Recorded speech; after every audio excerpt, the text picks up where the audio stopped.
Panginoon, salamat sa lakas na ibinibigay ninyo sa akin. Salamat sa pagpapala. Salamat sa lagi kang nakahanda na ako'y tulungan palagi. Alam kong lagi kang nakasuporta sa akin. Kahit ang nasa harapan ko ngayon, ang mga nangyayari ngayon, ang mga problemang nasa buhay ko ngayon ay hindi ko maintindihan.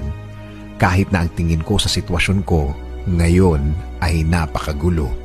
Sa iyo pa rin ako aasa, sa iyo pa rin ako kakapit because you said in your word that you will always be there for me with a helping hand. As a father to me, I thank you, Lord. Hindi ako manghihina sa mga bagay na to. Hindi ako mawawala ng loob, hindi ako matatakot dahil naniniwala ako na lagi kang andyan para ako ay sagipin sa mga problemadong araw tulad ng mga nararanasan ko, Panginoon. Alam ko, Lord, things will never be the same na ang lahat ng ito'y magbabago